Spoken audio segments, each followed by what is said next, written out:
અંકલેશ્વરની શ્રવણ વિદ્યાભવન શાળામાં 100% હાજરી નિયમિતતા એવોર્ડનું વિતરણ કરાયું હતું.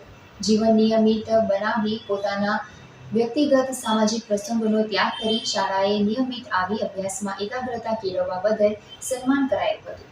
શ્રવણ વિદ્યાભવન શાળામાં 100% હાજરી એવોર્ડનું આયોજન કરવામાં આવ્યું હતું, જેમાં જે વિદ્યાર્થીઓને સમગ્ર વર્ષ દરમિયાન નિયમિતતાની પગદંડી સ્વીકારીને એક જ લક્ષ્ય નિર્ધારિત કરી જીવન નિયમિત બનાવી પોતાના વ્યક્તિગત સામાજિક પ્રસંગોનો ત્યાગ કરી શાળાએ નિયમિત આવી અભ્યાસમાં એકાગ્રતા કેળવી છે.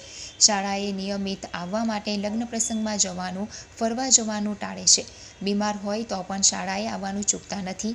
તો આવા વિદ્યાર્થીઓને પ્રોત્સાહિત કરવાના હેતુસર 100% હાજરી નિયમિતતા એવોર્ડ એનાયત કરવામાં આવ્યા, જેમાં શાળાના પ્રમુખ શ્રી કિશોરભાઈ સુરતી તથા આચાર્ય શ્રીમતી દીપિકાબેન મોદીએ ઉપસ્થિત રહી વિદ્યાર્થીઓને પોતાના વરદ હસ્તે એવોર્ડ એનાયત કરી અભિનંદન પાઠવ્યા. ધોરણ 1 થી 12ના વિદ્યાર્થીઓ માટે આ એવોર્ડ વિતરણ કાર્યક્રમ કરવામાં આવ્યો, જેમાં કુલ 223ની મોટી સંખ્યામાં વિદ્યાર્થીઓએ એવોર્ડ પ્રાપ્ત કર્યા.